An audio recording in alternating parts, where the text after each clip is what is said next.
L'idée des grandes gueules n'est pas d'être un petit village, dans sa fierté, face à tous les autres journalistes qui auraient renoncé. Ce que, de plus, nous ne croyons pas.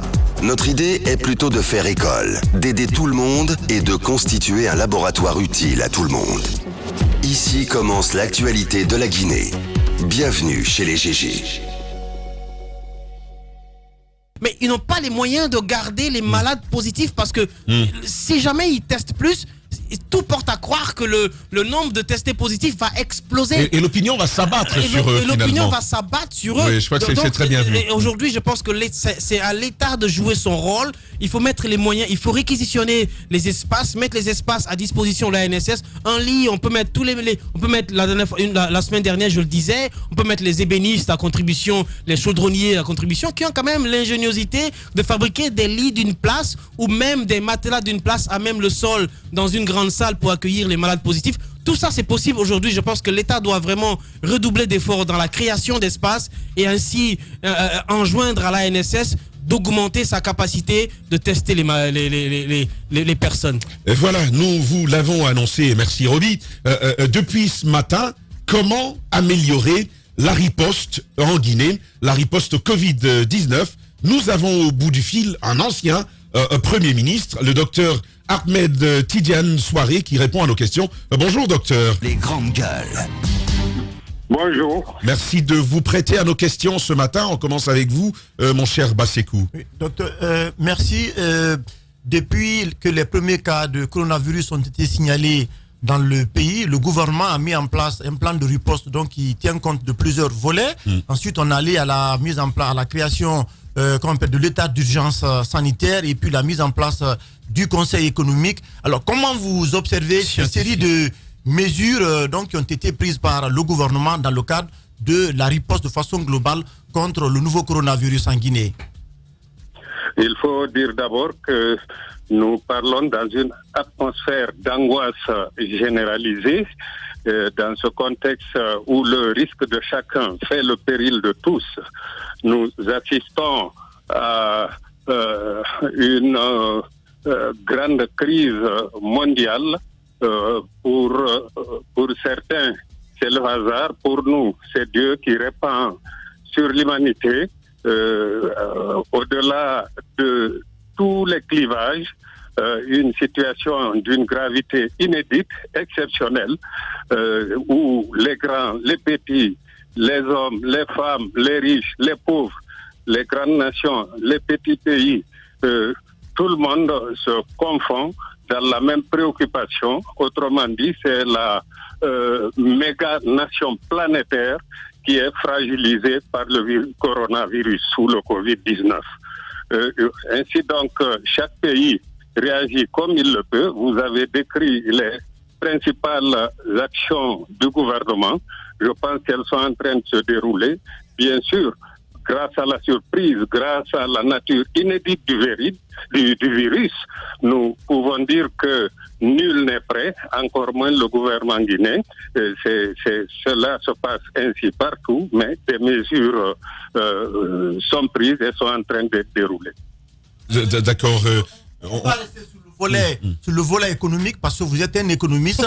Le plan de riposte... Sur le plan globalement, oui, mais je veux qu'on revienne sur le plan économique, notamment, c'est-à-dire le volet économique, les actions sur le plan social donc proposées par le gouvernement, le report par exemple du paiement des taxes d'électricité et tout ça.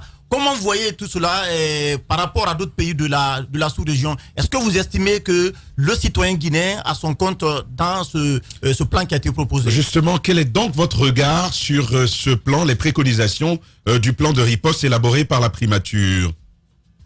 Vous savez que chaque gouvernement fait comme il le peut en fonction de ses contraintes macroéconomiques et ses contraintes d'économie réelle. Il est évident que nul ne trouve son compte encore. Ce plan de riposte économique n'a pas la prétention, je le crois, de régler tous les problèmes liés aux impacts économiques de ce virus, de cette crise, mais plutôt de les atténuer. Dans ce sens, on peut dire que renoncer à des factures, renoncer à de l'impôt, essayer d'alléger les charges des familles et des personnes les plus vulnérables participent de cette préoccupation. Évidemment, il faut aller au-delà de tout cela, à mon avis, parce que il est prévu que cette crise affecte les ménages les plus vulnérables du point de vue économique. Donc, pensez à de la distribution massive de la nourriture et d'autres biens sociaux. Voilà, allez-y, mon cher Roby, allez-y. Docteur Ahmed Tidiane, pour revenir un peu aux questions beaucoup plus factuelles, est-ce qu'aujourd'hui vous pensez qu'il faut revoir un peu la stratégie élaborée et déroulée par la RNSS dans le cadre de la riposte contre ce Covid? Est-ce qu'il y a des insuffisances? Et si oui, qu'est-ce que vous pouvez apporter comme idée en tant qu'intellectuel?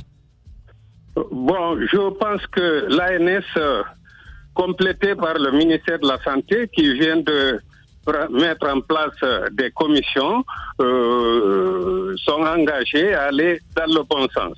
Je pense que du côté de l'AS, à mon avis, il faut améliorer la communication, parce qu'il faut être plus transparent, essayer de définir la géographie des cas contrôlés positifs dans la communication afin d'identifier les zones les plus affectées. Cela permettra de réajuster le plan d'attaque, de réaction, de riposte. Alors docteur, si vous permettez, je veux simplement vous rappeler que l'ANSS, justement, sur la cartographie des infections, a déjà travaillé là-dessus en termes de localités touchées, mais également de celles où il y a le plus de cas de Covid-19. Et ce travail, il existe déjà au sein de l'ANSS. Oui, il s'agit des localités, mais à mon sens, il faut aller beaucoup plus en profondeur, aller au niveau des communes, même à l'intérieur des communes, à l'intérieur des quartiers, par exemple dans la zone spéciale de Conakry. Cela va également dans le même sens pour les commissions qui viennent d'être instituées. Il faudrait que leurs répondants se retrouvent dans les communes et dans les quartiers, parce que n'oubliez pas que nous avons affaire à un ennemi invisible, infiniment petit, qui fait trembler toute la planète. Voilà, docteur Ahmed Tidiane Souaré, ancien Premier ministre Jacques Lewalé. L'autre volet que je voudrais également évoquer dans ce plan de riposte, il s'agit, comme on le dit souvent à travers les médias, de la population carcérale. Là encore, je pense qu'il faut que le gouvernement fournisse des efforts de tri, voire ceux qui peuvent avoir à cette circonstance des peines revues en vue de leur libération, pour donner beaucoup plus d'espace, beaucoup plus de distanciation dans ces zones qualifiées de très vulnérables également, parce que cela se manifeste, dit-on, aussi bien en RDC, République démocratique de Congo, qu'en République de Guinée.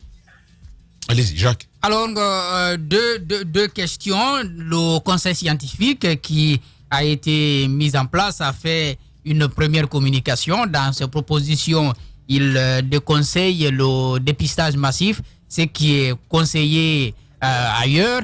Et puis, il y a le fait que, parce que c'est le regard du conseil scientifique, et le gouvernement tarde à accroître la capacité d'accueil dans nos hôpitaux. Mais qu'est-ce que vous pensez de ce regard et de la réponse qui est donnée par le gouvernement? L'autre question, c'est peut-être que vous demandez concrètement, si on veut aujourd'hui couper la chaîne de contamination, donc contamination communautaire, qu'est-ce qu'il faut faire maintenant là? Bon, pour le premier aspect, je pense que le nombre de cas confirmés dépasse largement du nombre de tests effectués. Je me demande pourquoi il s'agirait de limiter ces tests chez nous, alors qu'ailleurs vous assistez par exemple en Chine à des éléments de test qui vous rendent le résultat en 10 minutes automatiquement. Je pense que plutôt il faut qu'on ait le statut de chaque Guinéen autant que possible. Nous n'avons pas tous les moyens. Certainement, c'est en fonction des capacités d'accueil des malades, mais il vaut mieux pour le gouvernement d'aller au-devant de cette situation en aménageant des espaces pour prévoir, puisque la pandémie s'élargit à un rythme extrêmement accéléré. Nous sommes à plus de 1700 cas aujourd'hui. Et il faut donc que les capacités au niveau des hôpitaux, au niveau de certains espaces réaménagés, pourquoi pas au niveau d'hôtels réquisitionnés, pour permettre de recevoir le maximum de cas contrôlés positifs. D'accord. Cela étant, il semble bien que ce contrôle faille se poursuivre. C'est absolument important pour définir le statut des malades. Et comme vous l'avez dit, le gouvernement devrait fournir des efforts anticipatifs dans ce sens pour maîtriser cette pandémie. D'accord. Quant à la rupture de la chaîne de contamination au niveau communautaire, je pense que c'est la préoccupation essentielle des pays africains aujourd'hui, parce que quand le ruissellement de la maladie atteint les communes, cela représente une situation diffuse, plutôt plus compliquée à maîtriser par nos vaillants médecins. C'est pour cette raison qu'il faut renforcer effectivement le confinement, respecter rigoureusement l'état d'urgence, notamment en sa variante transport vers les préfectures de l'intérieur, parce que vous savez bien que les infrastructures sanitaires de l'intérieur ne sont pas bien aussi équipés pour apporter la réponse qu'il faut à cette pandémie. Je crois donc qu'il faut que le gouvernement intensifie ses efforts, mais de l'autre côté, il ne faut pas qu'il y ait un hasard moral disant que tout revient au gouvernement. Il faudrait que tout le monde comprenne, les citoyens, l'homme, qu'il s'agit de sa vie, qu'il s'agit de la vie de son prochain, et que chacun apporte sa contribution en commençant par respecter toutes les mesures, toutes les barrières, toutes les recommandations des autorités sanitaires, et je pense que c'est de cette façon que nous allons gagner la bataille. Suivre toutes les recommandations à tout point de vue. Docteur Ahmed Tidiane Souaré, ancien Premier ministre, qui s'exprimait sur nos antennes au sujet justement de la riposte organisée contre le Covid-19 en République de Guinée. Continuez à réagir de votre côté. Vos préoccupations seront relayées dès le début de la deuxième partie, et c'est seulement dans 10 minutes. Les journalistes accoucheurs de vérités diverses, pertinents et rusés, sans langue de bois, cultivés, nécessaires pour des journalistes. Les grandes gueules, des personnalités acquises par le travail, ce qui leur donne poids et légitimité à interviewer tout le monde. L'épopée des grandes gueules ou le socle de la liberté d'expression en Guinée depuis plus de 10 ans.